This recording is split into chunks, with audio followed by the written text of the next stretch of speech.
todos bem-vindos ao Encontro com a Palavra, um momento em que nós tiramos para estudar um pouquinho da Palavra de Deus. Hoje nós estamos com dois Dani, né? Daniel e Danilo, né? Então, sejam muito bem-vindos, muito obrigada por vocês terem aceito o convite, ficamos muito felizes com isso. E temos um tema super interessante. O título do nosso estudo é O Selo de Deus e a Marca da Besta. Esse estudo, ele é muito grande e é muito profundo também. Então, ele foi dividido em duas partes. Hoje, nós vamos estudar a primeira parte. Então, se você não entender todos os tópicos ou se você ficar com alguma dúvida, fique tranquilo que você vai ter a semana que vem para esclarecer aquilo que ainda não tenha ficado muito claro, né? Para nós iniciarmos, Danilo, por favor, faz uma oração. Lógico. Do jeito que estamos, vamos falar com Deus. Senhor Deus, estamos aqui como servos enviados para falar sobre a Tua Palavra. Como essa missão é super importante, que saia das nossas bocas apenas as palavras que vêm de Deus. Que o Espírito Santo possa ser tomado por nós aqui e que falemos unicamente as coisas que estão na Bíblia, sem opiniões pessoais, sobre a verdade que o Senhor tem para um mundo que está para terminar, Senhor. É o que te imploramos em nome de Jesus. Amém. Amém. Essa oração é muito importante, principalmente porque algumas pessoas que podem estar nos assistindo, elas podem achar que nós estamos sendo tendenciosos, ou até a nossa intenção não é magoar ninguém. Nós vamos falar aquilo que a Bíblia fala e o que a história comprova. E nós gostaríamos que você assistisse isso e procurasse, estudasse na sua Bíblia também, tendo a certeza de que o Espírito Santo que inspirou o autor da Bíblia vai inspirar você também na hora de fazer esse estudo. Nós começamos com o verso para memorizar, que é o verso mais importante da semana. E se você gosta de memorizar, a tarefa essa semana é difícil, porque o verso é bem grande. São 2 versos. Se encontra em Apocalipse 7, versos 2 e 3. Diz assim: Vi outro anjo que subia do nascente do sol, tendo o selo do Deus vivo. Ele gritou com voz bem forte aos 4 anjos, àqueles que tinham recebido poder para causar dano à terra e ao mar, dizendo: Não danifiquem nem a terra, nem o mar, nem as árvores, até marcarmos com o selo a testa dos servos do nosso Deus. Como eu disse, isso se encontra em Apocalipse 7, versos 2 e 3. Aqui, o apóstolo João, ele já está falando do selamento dos filhos de Deus. Mas antes disso, o que eu quero saber de vocês é que existem questões fundamentais que fundamentam até nós chegarmos a esse ponto. Então, como é que nós começamos, Daniel? Quais são as questões fundamentais do grande conflito entre o bem e o mal? Olá para você. Espero que essa mensagem toque no seu coração. E o conflito entre Deus e Satanás começou lá no céu, e as bases desse conflito eram autoridade e adoração que Satanás queria para ele. Queria usurpar de Deus a autoridade e a adoração. Então, os pontos fundamentais no grande conflito que a gente precisa deixar muito claro é de quem é a autoridade, para quem é a adoração e a quem devemos a nossa lealdade. E a partir disso se desenrola toda essa situação do grande conflito que começou no céu e que vem aqui para a terra e que está nos afetando nos dias de hoje. Esse é um ponto, principalmente a adoração, é um ponto muito delicado, porque a adoração ela está diretamente envolvida com a fé. E aí, Danilo, como que é isso? Qual que é a diferença entre a fé em Jesus e a fé de Jesus? Eu queria imaginar que a fé, e acho que é isso, a fé em Jesus é saber quem Ele é, entender a sua vinda, a sua encarnação, especialmente sua morte, a finalidade da sua morte, e a Bíblia nos traz bastante disso. Fala exatamente quem é Jesus. A própria Bíblia fala que a fé vem pelo ouvir a palavra de Deus. E Jesus nos diz: procuram na Bíblia a vida eterna, mas é ela que testifica de mim. Com base nesses textos você consegue entender que ter fé, você precisa buscar Jesus dentro da palavra, e ouvindo sobre Jesus dentro da palavra, eu vou ter a fé em Jesus. A fé de Jesus a Bíblia nos traz uma outra condição que eu gostaria até de compartilhar com vocês. Eu geralmente não fico lendo a Bíblia, embora a traga sempre para a mesa de discussão, porque eu gosto de deixar mais simples. Mas como nós falamos aqui no começo, nenhuma das coisas que estão sendo faladas aqui é uma interpretação pessoal. São textos da Bíblia. E aí eu gostaria de compartilhar com vocês o que seria a fé de Jesus. Aqui eu tenho em Apocalipse 12, versículo 14. Aliás, 17. Ele fala assim: o dragão, Satanás, irou-se contra a mulher, a igreja, e saiu para guerrear com o restante da sua descendência, os que obedecem aos mandamentos de Deus e têm a fé de Jesus. Esse é o texto. Aí você vai entender em qual contexto que está sendo feito isso aqui. É justamente o contexto das imagens, na último momento da mensagem dos 3 anjos, e eles vão falar, olha, está vindo ao final, e quem vai se salvar será essa pessoa, quem persevera nos mandamentos de Deus e tem a fé de Jesus. Aí você me pergunta, aonde eu consigo entender o que é a fé de Jesus? A fé de Jesus, logo 4 ou 5 páginas na frente, Apocalipse 19:10, ele fala assim: então caí aos seus pés para adorá-lo, mas ele me disse: não faça isso, sou servo como você e seus irmãos que se mantêm fiéis ao testemunho de Jesus. Adore. A fé de Jesus é o espírito de profecia. Então, eu tenho que entender que naquele momento em que eu li em Apocalipse 12, a fé de Jesus é o espírito de profecia.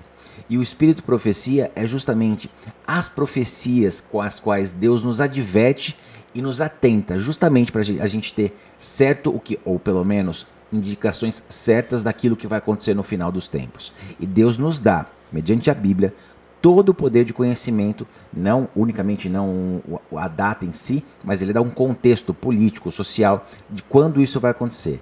E é justamente baseado na fé de Jesus, que é o espírito de profecia, da qual faz parte a Bíblia e outros livros dos quais nós adventistas também entendemos ser livros proféticos, não no mesmo sentido de Jesus, da Bíblia em si, mas como luzes menores para guiar-nos até lá. Eu entendo que a fé de Jesus é crer na promessa e nas profecias que estão escritas nesse livro.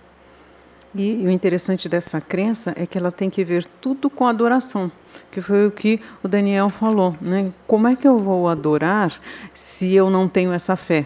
Então é importante isso, eu vincular sempre a fé e a adoração. E o articulista aqui tem uma fala que eu acho muito interessante. A qualidade da fé de Jesus para o tempo do fim será deles, e eles permanecerão fiéis, mesmo até a morte, assim como Jesus foi fiel. Porque se você não tem certeza de a quem você está adorando, qualquer vento de doutrina... Não, e existe um fato também, mas que eu acho importante. A gente pode estar sinceramente adorando errado. Sim. Esse é um ponto, porque não deve se colocar um peso nisso. A gente tem na própria Bíblia o exemplo de Saulo. Ninguém tem dúvida de que ele foi o primeiro a ser com mais fé. Ele era rigoroso naquilo, só que ele ainda era Saulo, adorando alguém que ele não conhecia. Ele estava sinceramente errado. Sinceramente errado.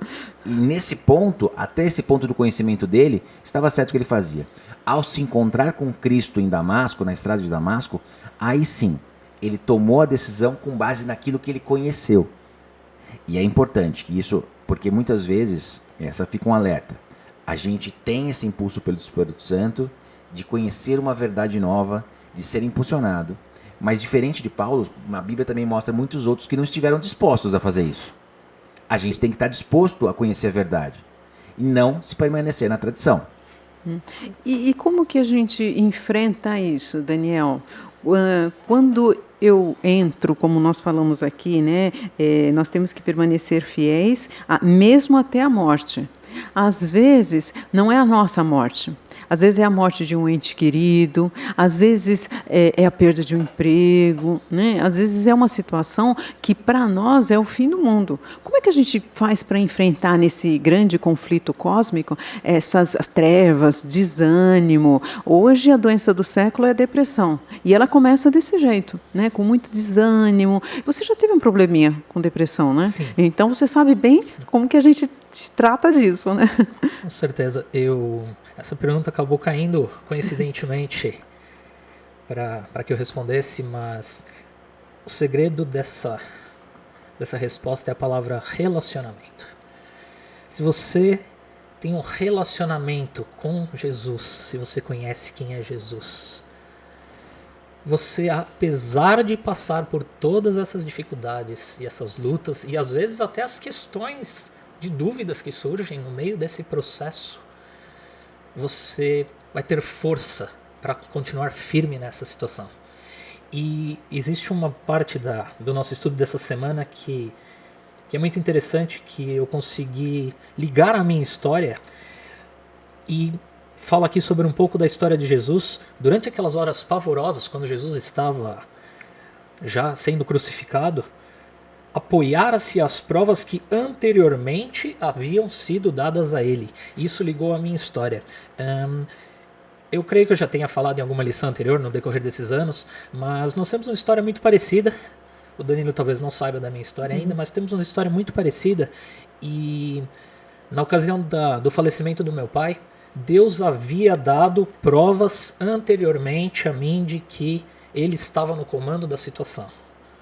Isso não impediu que eu passasse por um processo de depressão, por um processo de dúvidas, por um processo de questionamentos, mas o relacionamento com Jesus e saber que Jesus atuou naquela situação, ainda que fosse contra a nossa vontade, mas nos deu a certeza de que Deus sempre faz a coisa certa, ainda que para nós pareça algo que não é o correto. É isso mesmo. E né, o articulista aqui, ele comentando sobre isso, ele fala algo super interessante. Em meio da terrível escuridão, aparentemente abandonado por Deus, Cristo sofrer as piores consequências da miséria humana. E é exatamente assim que a gente se sente, abandonado por Deus, né? Você começa a pensar, puxa, mas eu faço isso, eu faço aquilo, Deus não me ouviu, então ele me abandonou. Com certeza. E às vezes nós temos tanta certeza que a gente assume o comando. Eu creio que nessa época de final do mundo, do conflito cósmico, a nossa maior necessidade é desenvolver a dependência de Deus. Porque quando você aprende a desenvolver essa dependência, não importa o que vier, né? Você sabe, não, Deus está no comando, foi o que você falou. E Jesus tinha essa convicção. Na hora que ele estava ali na cruz, ele falava assim, não, Deus está no comando. Mas isso não impediu de, em um momento, ele não enxergou a Deus. E ele falou, né, Deus, por que o Senhor me abandonou? Existe um ponto que eu gostaria de só acrescentar. Eu acho perfeito exatamente. Esse mundo tem problemas seríssimos e o pecado faz isso. Mas existe um outro tipo de morte que eu acho que Jesus foi o maior exemplo. Você falou a frase que é o principal. Não faça a minha vontade, faça a sua. É a morte do eu. Óbvio que a gente fica triste, passa por depressões, são momentos difíceis, morte de parentes, pessoa que amamos. Mas talvez a morte mais difícil é a morte voluntária do eu em submissão à vontade de Cristo. Essa é mais difícil porque depende só de mim e de mais ninguém. Essa é a luta do dia a dia. Essa é a luta ao ver a morte de uma pessoa, não me revoltar, mas entender, seja feita a vontade de Cristo. Recentemente nós tivemos aquele caso das crianças que foram brutalmente assassinadas em Santa Catarina. E um dos pais deu um testemunho maravilhoso sobre o que é ser cristão. Ele confiava em Deus. Embora ele estivesse muito triste, ele tinha certeza no Senhor que ele confiava e acreditava. E ele sabia que um dia ia reencontrar seu filho, sabendo de tudo em louvor a Deus. Isso faz toda a diferença, porque se você conhece o Deus que está no comando, você tem certeza que Ele está no comando da sua vida. E se você todo dia fala, não, Ele está no comando, por que na hora que aquele problemão aconteceu, Ele não vai estar? E é isso que atrai a nossa atenção, né? E quando alguém chega, eu vi o depoimento desse pai, quando alguém chega e fala assim, não, eu confio em Deus, dá um nó na cabeça. Não é uma loucura para o mundo? É uma loucura. O mundo olha aquilo e fala, essa pessoa é um extraterrestre. Exatamente. Mas não. Ou está surtando, hoje em dia. E de fato ele é um extraterrestre, porque ele não é da Terra, ele é do céu. Exatamente. E ele sabe que o lugar dele não é aqui. Talvez os nossos problemas é que a gente acha que o nosso lugar é aqui, a gente se esquece que o nosso lugar não é aqui, isso aqui é uma terra de passagem. Nós vamos ter outra casa, outro nome, eventualmente, como a Bíblia fala, que nós receberemos outro nome do próprio Jesus. Aqui é um lugar onde nós devemos ceder a Deus a honra a Ele. E isso faz toda a diferença. E além desse problema terrível que nós tivemos em Santa Catarina, no momento que nós estamos aqui estudando a lição, nós estamos vivendo uma guerra muito grande entre a Rússia e a Ucrânia. E agora nós estamos passando por um momento em que a maioria dos países está apoiando um lado e o outro lado está ficando sem ajuda. Então a gente percebe, nós leigos que moramos aqui do outro lado, nós percebemos assim que essa guerra ela está chegando no seu clímax. E aí, Danilo, qual vai ser o clímax do conflito cósmico? Sabe, o momento máximo, aquele momento do qual todos nós vamos entender que dali agora é só a volta de Jesus, não tem mais jeito, deu ruim.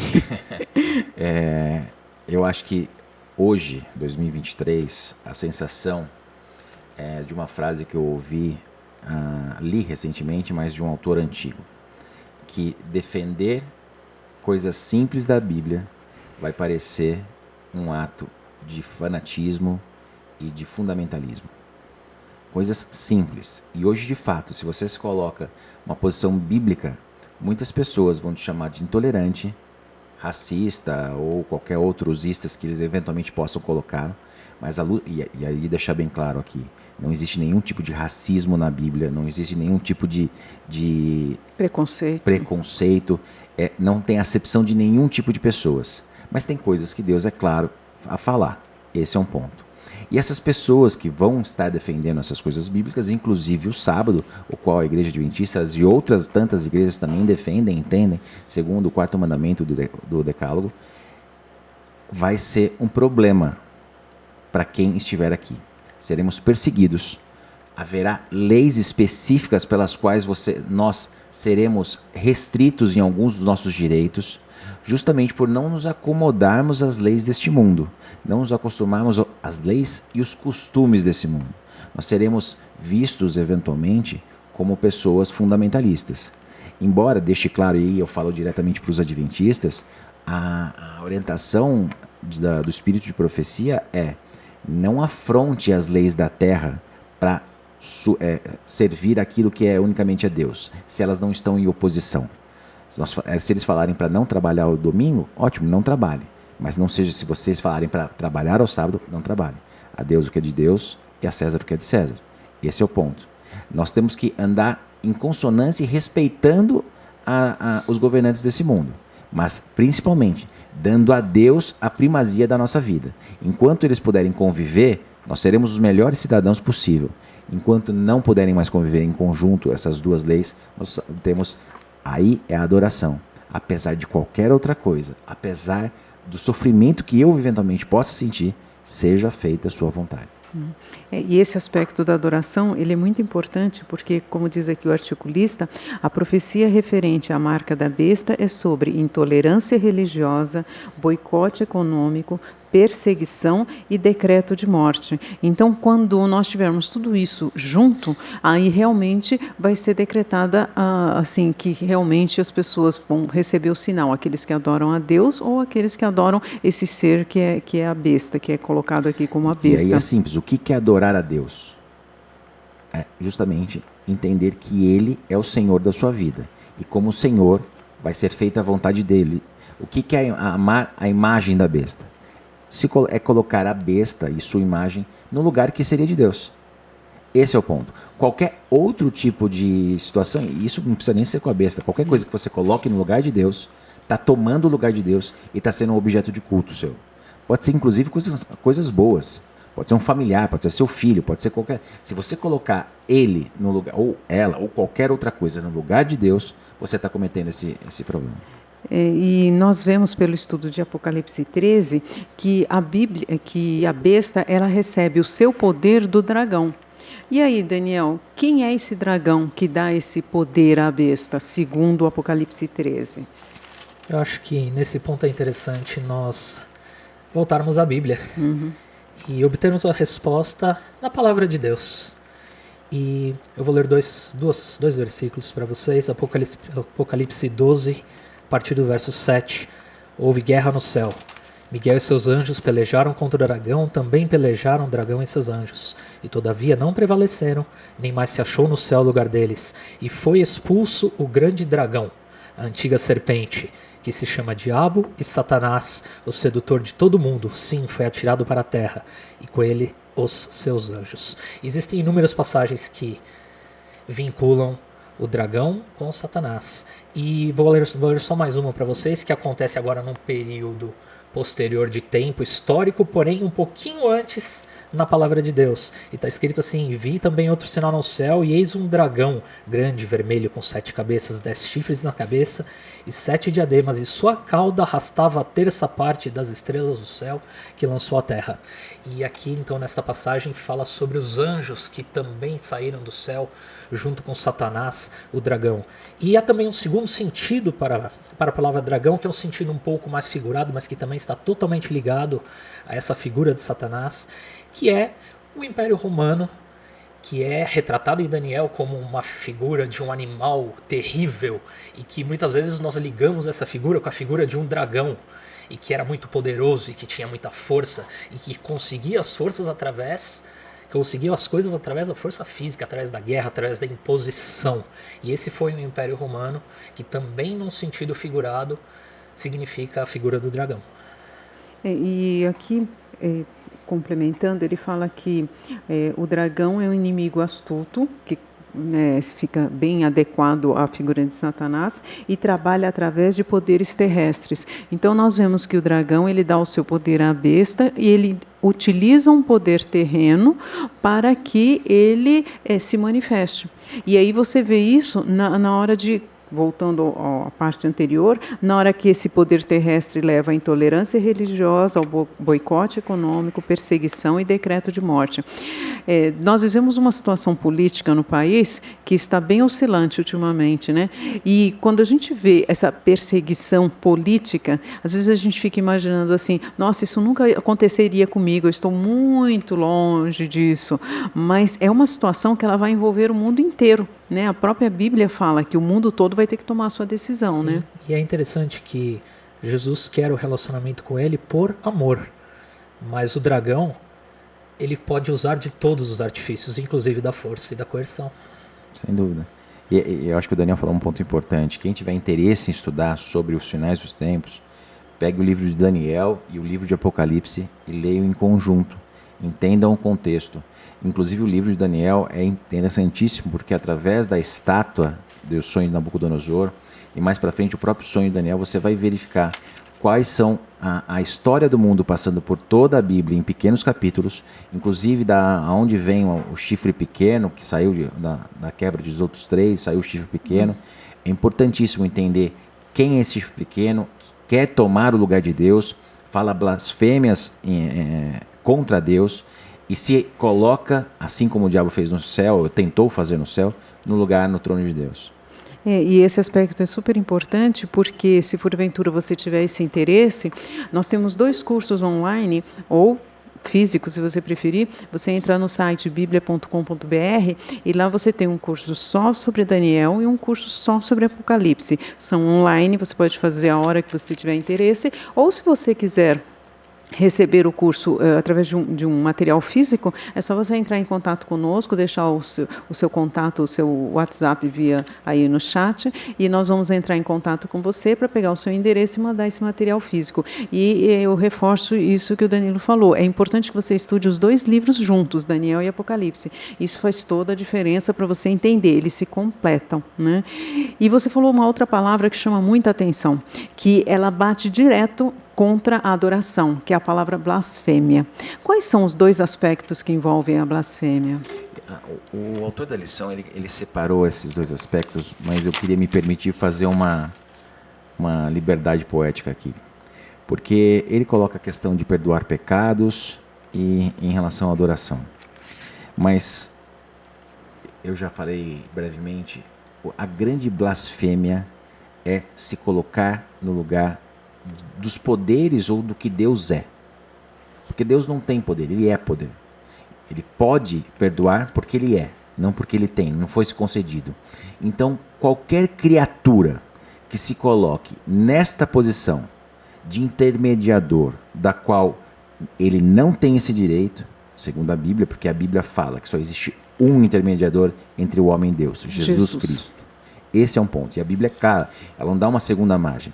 Qualquer coisa ou pessoa que se coloque neste lugar de poder de Deus, inclusive para perdoar pecados, para chegar a Deus, é blasfêmia. Peço desculpas para quem se sentiu ofendido nesse sentido. Não há outra pessoa nascida neste mundo que possa fazer isso senão Cristo Jesus. Apenas 3 pessoas nasceram nesse mundo sem pecado: Adão, Eva e Jesus. Os 2 primeiros, infelizmente, caíram e nós estamos na situação que estamos hoje. O terceiro e o principal, ele não caiu e por isso nós podemos hoje ser redimidos pelo seu sangue. E é isso que dá direito a ele exclusivamente, poder perdoar os meus pecados e servir como intermediador do pecador ao Deus. Ele fez essa ponte, é o sangue dele que construiu essa ponte. Então, se qualquer pessoa, e por mais que vocês falem que, ou existem correntes que possam falar que existem pessoas que foram santas, e de fato acredito que foram santas, viveram vidas santas. Eu entendo, segundo a Bíblia também, que elas não estão no céu e também não estão intercedendo por nós junto a Cristo nesse momento. Esse é um ponto. Porque quem pode é quem fez. E quem fez foi Cristo Jesus. E isso é muito importante porque isso é um dos pontos que vai caracterizar a adoração no final dos tempos. Né? Você vai acreditar que existe um outro mediador, ou você vai aceitar o que te falarem, né? Assim, não, eu intercedo por você entre você e Deus e eu faço a mediação, né? Isso vai fazer a diferença total. É importante a gente tomar cuidado, porque falar, mas e a oração intercessória? Ah, sim. A oração intercessória, você não está tomando o lugar de Jesus. Você até faz em nome de Jesus. Você faz em nome, você pede para Jesus em nome de outra pessoa. Exato. Esse é o ponto. A intercessão que você faz é justamente um pedido a Jesus para que ele se lembre de eventualmente algum pedido que você tenha sobre outra pessoa nesse sentido, e ele vai falar com Deus em relação a isso. Ele intercede. Não, é diferente do que eu passar para um ser humano tão pecador quanto eu, por melhor que a vida dele seja, por mais santo a conduta dele, ele não tem condições de intermediar a mim junto a Cristo ou especialmente junto a Deus. Tem uma história curiosa sobre intermediação. A minha avó portuguesa, religiosa, como os europeus de Portugal, Espanha, Itália. E uma vez estávamos no casamento, numa igreja famosa aqui de São Paulo, onde os casamentos são super concorridos e tem fila de 2, 3 anos. E estávamos sentados na igreja durante o casamento e minha avó virou para mim e queria fazer uma brincadeira meio provocando. E ela falou assim, aproveita que você está aqui, vai ali, pede ali pros santos intercederem por você. Fala lá com eles para eles pedirem para Deus fazer as coisas. Eu falei, não, eu posso falar direto com Deus de onde eu estou, em qualquer lugar que eu estiver. E ela parou e refletiu. Ela não se converteu até o final da vida dela, mas algumas coisas mudaram a partir daquele momento. É que assim, às vezes as pessoas têm uma imagem que Deus está lá longe, e eu, aqui, pecador, né? Quando eu olho para mim, como é que eu vou falar com o grande Deus Criador? E isso que você falou é super importante. Nós temos isso. Jesus nos deu esse direito. Quando eu aceito o sacrifício dele, ele morreu no meu lugar, eu consigo fechar os olhos e falar, Senhor, eu estou aqui, com todos os meus defeitos, com todos os meus problemas. Digno, com certeza eu não sou, mas eu venho a ti em nome de Jesus. Eu aceito o sacrifício dele. Só uma coisa, mas peço desculpas, porque é importante a gente pontuar aqui. Talvez tenha alguém em casa hoje que está enfrentando um problema justamente esse. O Espírito Santo tem tocado ele a estudar a Bíblia, mas se ele tomar um tipo de decisão, ele vai ferir a tradição da família. Esse é um ponto que gera muita discussão entre as famílias, porque uma das características singulares da família é a religião que ela professa. Às vezes você é chamado, assim como a gente já deu o exemplo de Saulo, que virou Paulo, a fazer esse tipo de movimento. E a tradição familiar, não vou fazer isso enquanto meu pai estiver vivo, porque ele vai ficar triste. Jesus, de uma forma muito forte, fala, deixa que os mortos continuem os seus mortos, eu estou te pedindo para me seguir nesse momento. Essa é a decisão. Tome a decisão, é a melhor decisão que você pode fazer na sua vida, é ter um relacionamento com Cristo. Isso, eventualmente, pode gerar algum ruído em relação aos seus familiares? Pode. Isso aconteceu na minha família, aconteceu na família, eventualmente, de cada uma das pessoas que resolveram a seguir uma nova tradição dentro do cenário da sua família que é presente. Mas, seguindo o Deus da Bíblia, aquilo que Ele fala, aquilo que Ele está te pedindo, vai ser a melhor decisão que você pode tomar. É para o seu melhor amigo, vai ser o seu melhor professor, vai ser o seu melhor tudo. E Ele vai te ajudar, inclusive a passar por esses momentos. E isso nos faz voltar ao assunto da besta, em que ela assume uma autoridade que não lhe foi dada. Como nós estudamos, né, ela recebeu essa autoridade do dragão. E a lição faz uma pergunta muito interessante, Daniel. Quais são os princípios básicos por trás dessa reivindicação de autoridade da besta? É muito interessante essa pergunta. E seguindo a moda do momento, eu fui lá no chat GPT e fiz essa pergunta para ele. E ele me respondeu da seguinte maneira: em resumo, a reivindicação da autoridade da besta representa a busca pelo poder absoluto e controle total sobre a vida das pessoas. Volta àquela nossa pergunta inicial: a quem você adora, a quem você é leal.